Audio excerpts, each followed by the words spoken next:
네, 강프로입니다. 자, 대주전자재료 보겠습니다. 오늘 상한가를 넘나들고 있는 그런 상황입니다. 뭐 다들 아시죠? 테슬라에서 올해 말에 2170 배터리에다가 실리콘 음극재를 탑재할 수 있다는 그런 내용이 부각되면서 주가가 폭등하고 있는데 이걸 보셔야 돼요. 테슬라에서 하든 뭘 하든 2차 전지 관련된 무언가가 있든 간에 앞으로 무언가 하는 걸 가지고 주가가 먼저 올라가잖아요. 그것도 주봉 돌려볼까요? 신고가를 돌파를 했습니다. 고가 돌파가 나왔어요. 그럼 더 올라간다는 겁니다. 그렇죠? 이때부터가 시세의 시작 구간이다. 자, 오늘은 왜 이런 상황이 나오고 대주전자 재료를 어느 정도 가격대에서 내가 매수를 해야 되는지, 오늘이 출발점이라고 보시면 됩니다. 출발점이라고 보시는데 이 구간에서 어떤 식으로 내가 매매를 해야 되는지 그 내용에 대해서 이야기를 드릴 거예요. 근데 오늘 같은 경우에 제가 이렇게까지 이야기를 드리는 이유를, 그렇죠? 먼저 인증을 하고 가겠습니다. 자, 어떤 식으로 매매가 진행되는지 한번 볼게요. 일단 오늘 같은 경우에는 여기 소통방에서 진행되고 있는 내용을 보면 보세요. 6월 11일 대주전자재료 시장가 매수 8시 50분 정확하게 장 시작 전에 진행이 됐죠. ST팜도 있습니다. 자, 대주전자재료 어떤 식으로 매매 진행되는지 볼게요. 장 시작 전에 제가 말씀을 드렸어요. 말씀을 드렸는데 대주전자재료 딱 내용 보시면 매매 없죠. 그렇죠? 돌파 전까지는 매매를 안 한다는 겁니다. 그리고 오늘 스타트할 때 바로 매수 들어간 결과 상한가 부근에서 아직 매도를 안 하고 있습니다. 이런 동일한 종목들이 있습니다. 최근에 뭐 태성이나 그런 종목군들이 어때요? 돌파하는 구간마다 공략을 한다. 매수, 매도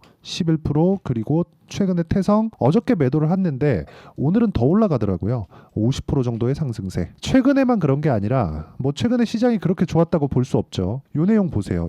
예를 들어서 뭐 3월달 내용인데 자람 테크놀로지 같은 거 돌파 매수, 그쵸? 상승세 75% 정도의 수익 구간 3일 걸렸습니다. 어떤 종목이든 매매하는 과정에서 가격대를 돌파했을 때, 고가 돌파를 했을 때 강한 시세가 단기간에 나옵니다. 그리고 그런 부분은 가격적인 이해를 했을 때 매매가 가능하다. 이런 부분을 활용하면 대주전자 재료의 타점까지도 잡아낼 수 있고요. 그리고 대주전자 재료의 타점, 그리고 다른 종목군들 여기 올려보시면 뭐 FST, 삼성공조, 그리고 최근에 강세를 보이고 있는 원전 종목군들 제가 다 다루고 있고, 이렇게 다루고 있는 이유는 고가 돌파가 나왔기 때문에 그렇습니다. 예를 들어서 뭐 최근에 뭐 재룡산업이나 그런 종목군들 어때요? 올라가는 구간에서 매매를 했을 때 35%씩 이렇게 수익이 나오죠. 이거는 제가 실제 매매한 내역을 보여드리는 것이기 때문에 조작이 불가능합니다. 매매하는 과정에서 대주전자재료의 실시간 타점, 이번 주에 분명히 타점이 나올 거예요. 이렇게 실시간 타점과 함께 다른 고가 돌파 종목군들의 단기 공략에 대해서 어떤 식으로 해야 되는지 알고 싶다. 진짜 주식 투자에서 내가 승부를 한번 보고 싶다 하시는 분들은요, 소통방으로 들어오시면 되고요. 소통방은 무료로 진행하고 있으니까 구독과 좋아요 눌러주시고 상단에 있는 전화번호로 구독 또는 소통이라고 문자 보내주시면 제가 여기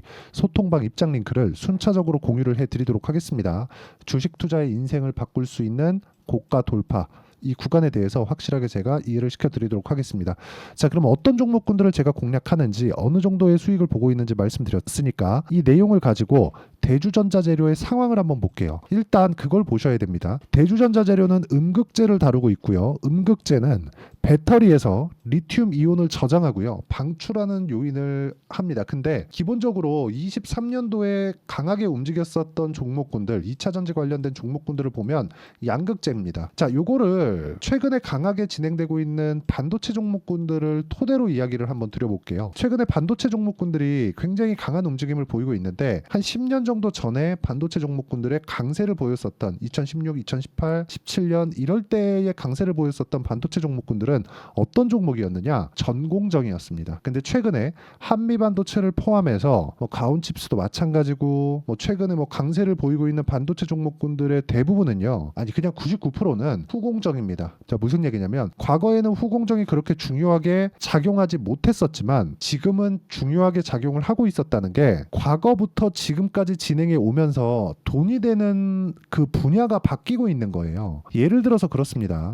예전에 전공정이 중요했었던 건 반도체의 성능을 끌어올리는 게 전공정에서 주력으로 맡고 있어서 그렇습니다. 전공정에 대한 장비 가격은요, 적게는 수백억 단위에서 많게는 수천억 단위입니다. 지금 ASML이라고 들어보셨을 겁니다. ASML의 장비 가격은 3천억에서 4천억 정도를 호가합니다. 그런데 지금 과거의 후공정 장비는 비싼 게 막 20억, 30억 이랬었단 말이죠. 그냥 이 가격대 자체가 다르죠. 완전히 다르죠. 근데 이게 뒤집히고 있어요. 완벽하게 뒤집히고 있습니다. 중요도가 바뀌고 있다는 거죠. 그 중요도는 발전해가는 과정에서 전공정에서 처리를 해야 될 것, 2차 전지로 오면 양극재에서 처리를 해야 될 것이 중요했는데 지금은 음극재에서 처리를 해야 될 것이 중요합니다. 그러면 그럴수록 효율을 높이는 단계까지 왔다는 거죠. 양극재로 효율을 높이는 단계는 끝났다고 볼 수도 있습니다. 기술의 발전이 워낙에 빠르니까. 그렇죠? 그런 과정에서 실제 내용을 보잖아요. 어떤 내용이 나왔냐면 요거예요. 대주전자 재료 20%대 폭등, 실리콘 음극재 적용 확대되나 밑에 쭉 내려보시면 결과가 나옵니다. 관련 업계에 따르면 테슬라는 올해 말에 21710 배터리를 선보이기 위해서 협력사와 제품 출시를 논의하고 있다. 신형 2170 배터리에 실리콘 음극재를 적용할 거란 전망이 나오면서 대주전자 재료에 대한 관심이 부상하고 있다. 관심이 부상하고 있다. 이걸 딱 돌려서 얘기하면 뭐예요? 세 줄짜리 요걸 한마디로 딱 표현해 볼게요. 기대감. 그쵸? 앞으로 대주전자 재료에서 음극재를 다루고 있는 이 내용에 대한 부분이 돈이 될 것 같은데 지금 시가총액을 보니 얼마 안 하네? 이겁니다. 이런 상황이 있어야 돼요. 즉 미래 가치가 좋아지는 내용이 있었을 때 주가가 올라간다는 거고, 올라가는 과정에서 차트를 본다면 급등했죠. 이제 조정 나옵니다. 왜? 22평, 62평과의 이격도가 너무 벌어져 있기 때문이에요. 그러면 이평선의 이 각도나 기울기를 봤을 때 지금은 가파르게 뜨고 있는 그런 상황이 되니까, 왜? 이평선은 평균 가격이잖아요. 주가가 올라가서 고가에서 매물 맞고 내려오고 매물 소화 과정을 거칠 때 이평선이 올라오고 있으면 이 고가에서 횡보하는 상황이 나오고 이평선하고의 수렴을 이쪽 구간에서 맞이하게 되는 거죠. 여기서 내가 효율 높이는 매매를 할 수 있는 것만이 단기간의 수익을 볼 수 있는 거예요. 단타를 치라는 게 아닙니다. 20%씩 올라가니까 자 지금 단타 칩시다 이게 아니에요. 아까 전에도 보시면 오늘 급등하는 상황이 나왔죠. 대주전자 재료가 오늘 급등하는 상황이 나왔죠. 대주전자 재료가 자 대주전자 재료가 오늘 급등을 했는데 장시작 전에 제가 이야기를 드린 이유는 이미 추적 관찰이 이루어지고 있었다는 겁니다. 그렇죠? 그렇기 때문에 장시작 전에 이야기를 드릴 수 있었던 거예요. 이런 식으로 옆에 보시면 FST, 덕산테코피아 이런 종목들 있잖아요. 자 덕산테코피아 같은 경우에도 어저께 굉장히 강한 움직임을 보였습니다. 이 내용을 한번 보시면 덕산테코피아 보세요. 매수 어저께 상한가를 넘나들다가 오늘도 1%대 상승하는데 굳이 먼저 매도할 필요 있나요? 그렇죠? 매매하는 과정에서 보세요. 4월달에 손절 한번 했어요. 7% 이런 식으로 손절하는 상황이 나올 수 있습니다. 그런데 이런 모든 상황들은 2주 안에 처리가 될 수 있어야 돼요. 이 상황에 대한 부분을 가격으로 해석을 하는 게 여기 소통방에서 진행하고 있는 고가 돌파 매매 전략입니다. 저는 이거를 단기 보유 전략이라고 부릅니다. 2주 안에 수익 전환 시키지 않으면 주식시장은 진짜 어렵게 작용할 수밖에 없고, 대주전자 재료 같은 이런 급등하는 종목군들, 내용을 갖추고 급등하는 종목군들을 내가 잡을 수가 없어요. 대주전자 재료 같은 경우에는요, 과거에 굉장히 큰 폭으로 강세를 보였었던 적이 있습니다. 그쵸? 보세요. 이걸 주봉으로 돌려서 본다면 21년도까지 굉장히 큰 폭으로 강세를 보였죠. 자, 그런데 23년도에 고가에서 매물을 맞고 떨어졌습니다. 이쪽에는 뭐가 강했죠? 양극재가 강했어요. 양극재가 우선돼야 된다는 거죠. 양극재로 인해서 배터리에 대한 용량 그리고 파워, 힘을 늘려놓고, 그리고 나서 지금은 음극재를 활용한 효율을 높이는 단계까지 왔고, 이런 부분에 맞춰서 가격이 먼저 반영하기 때문에 가격 기준에서 매매를 하는 것이 맞고, 그런 부분에 대한 내용을 제가 여기 소통방에서 모두 공유를 하고 있고요. 오늘도 급등 구간이 있었습니다. 와서 배우시면 되고요. 주식 투자의 시각 자체를 완전히 바꿔드리도록 할 테니까 구독과 좋아요 눌러주시면 입장 가능하고요. 상단에 있는 전화번호로 구독 또는 소통이라고 문자 보내주시면 여기 소통방 입장 링크를 순차적으로 공유를 해드리도록 하겠습니다. 자, 어떤 식으로 제가 매매를 하는지에 대해서 다 이야기를 드렸으니까 이 내용은 아까 뭐라 그랬죠? 단기 보유 전략이라고 이야기를 드렸죠. 이 단기 보유 전략에 대한 부분은요, 여기 대주전자 재료의 단기 보유 전략으로 내용 준비를 해놨습니다. 2주 안에 수익 전환 시키려면 가격이 당연히 중요하겠죠. 이 부분에 대해서 제가 내용을 담아놨고, 단기 보유 전략을 활용한 대주전자 재료의 실시간 타점을 제가 문자로 공유를 해드리도록 할 테니까 상단에 있는 전화번호로 대주라고 문자 보내주시는 분들에 한해서만 제가 단기 보유 전략과 실시간 타점을 함께 공유를 해드리도록 하겠습니다. 자, 내용 정리하면 그렇습니다. 대주전자 재료는 앞으로 좋을 내용이 확보됐다. 테슬라발 이슈죠. 2차 전지도 최근에 급등을 하고 있는 것을 보니까 바닥에서 반등을 하고 있죠. 근데 대주전자 재료가 이끌고 가고 있는 것이나 마찬가지다. 2차 전지의 이번 대장은 전자재료가 됐습니다. 될 것 같은 게 아니라 됐어요. 가격이 올랐잖아요. 가격이 올라가면 뭐가 들어온다고요? 돈이 들어온다고요. 돈이 들어오는 것을 보고 우리가 따라가는 게 맞다. 그랬을 때 아까 전에 보셨죠? 그런 매매가 가능하고 그런 부분을 어떤 식으로 우리가 매매를 이어가야 되는지를 제가 다 이해를 시켜드리도록 할 테니까 영상 끝까지 시청하시고요. 모든 분들이 성공 투자하셨으면 참 좋겠습니다. 자, 24년도가 돼도 여전히 시장은 녹록지 못합니다. 이런 상황이 벌어지는 건 어쩔 수 없습니다. 이런 상황에서도 수익이 나는 종목들의 구조는 변하지 않습니다. 즉 대시세 종목에 대한 구조는 변하지 않는다는 거고, 실제 제가 소통방에서 지속적으로 이야기를 드리고 있는 내용도 대시세 종목이나 시장 주도주를 공략하는 건 철저하게 가격 분석을 하라고 이야기를 드리고, 가격 분석 이후에는 이슈에 대한 파악, 그리고 이슈를 파악하고 나서는 다시 내가 얼마에 매수할지 그 타점에 대한 부분을 지속적으로 언급을 하고 있습니다.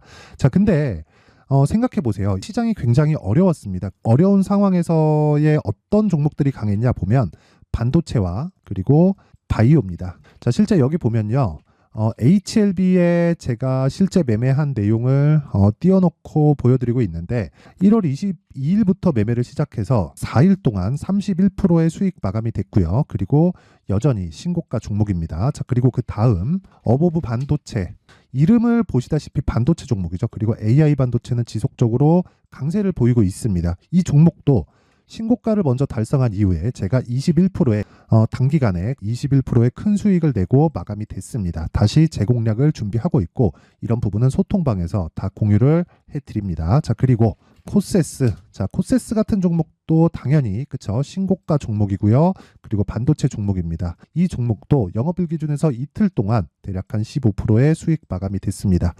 내용을 한번 보시면 어떻습니까? HLB를 포함해서 뭐 30%, 20%, 뭐 15% 이런 식의 수익이 지속적으로 발생하고 있는데, 이 세 종목 모두 다 신고가 종목이고 1월 달에 시장이 약세를 보이고 있는 구간에서도 강했었던 그런 종목입니다. 특징점이 하나 있는데 그 이슈에 앞서서 가격이 먼저 반영했다는 거죠. 그렇게 제가 가격을 먼저 보고 이슈에 대해서 파악하는 이유는 결과적으로는 큰 시세를 먹기 위한 사전 준비 작업입니다. 실제로 큰 시세를 먹기 위해서 사전 준비 작업을 했을 때 여기 레인보우 로보틱스 127%, 그리고 ISC 98%, 그리고 한미반도체 97%의 큰 수익을 내는 상황을 만들 수 있습니다. 어떤 식으로 소통방에서 진행됐는지, 그쵸? 그 상황을 제가 이야기를 드린 건데, 이런 상황도요, 당연히 신고가를 공략했을 때 가능한 겁니다. 자, 그러면 이번에도 마찬가지입니다. 그쵸? 정부 주도의 코리아 디스카운트 해소 방안이 2월 달에 발표를 하고요. 그리고 2월 달에 발표된 내용을 토대로 주가가 움직이는 게 아니라 이미 움직인 내용이 있죠. 실제 이 내용은 크게 중요한 게 아니라는 겁니다. 실제 움직인 내용을 보면, 자, 기아차입니다. 실제로 12월 달에 신고가를 만들어 놓고 정부에서 입김을 불어 넣으니까 순식간에 기아차를 포함해서 현대차 같은 거대 기업들의 주가가 2주도 채 되지 않아서 40% 정도의 큰 시세를 냅니다. 자, 그러면 우리는 어떤 종목을 봐야 될까요? 이슈를 파악해야 되는 것도 맞지만 철저하게 가격에 맞춰서 매매를 해야 되는 게 당연히 중요합니다. 정부가 주도하는 정책 방향이 있겠죠. 그 방향에 맞춰서 우리가 종목을 찾을 필요가 있다. 자, 그러면 답이 나왔습니다. 정부가 주도하는 방향에 맞춰서 제2의 기아차를 찾는 게 지금은 중요하다. 근데 정부 정책의 방향에 맞게 가자. 그랬을 때 앞서서 제가 보여드렸었던 내용인 여기 레인보우 로보틱스 127%, 그리고 ISC 98%, 그리고 한미반도체 97%와 같은 수익을 낼 수 있습니다. 물론 시간에 대한 부분은 최소 2주의 시간이 필요하고요. 그리고 최장 3개월 안에 끝내야 됩니다. 자, 기아차의 시세를 보셨던 것과 같이 2월 달에 정부 정책의 방향이 결정되고요. 바로 3월 달이면 시행입니다. 자, 그러면 우리는 거기에 맞춰서 당연히 종목을 찾아야 되고, 제가 제2의 기아차를 찾아놨습니다. 제가 아까 전에 소통방에서 이야기를 드렸었던 내용 다 공개를 해드렸는데, 그 내용처럼 종목만 받고 싶다 하시는 분들은요, 상단에 있는 제 전화번호로 대시세, 자, 대시세라고 문자를 보내주시면 정부 정책의 방향에 맞는 종목을 모든 분들에게 무료로 공개를 해드리도록 하겠습니다. 자, 제가 원하는 건 채널 성장이 목적입니다. 자, 그래서 구독과 좋아요 꼭 좀 부탁드리고요. 모든 분들이 정부 정책에 맞는 방향으로 매매를 이어가서 큰 수익 보셨으면 좋겠습니다.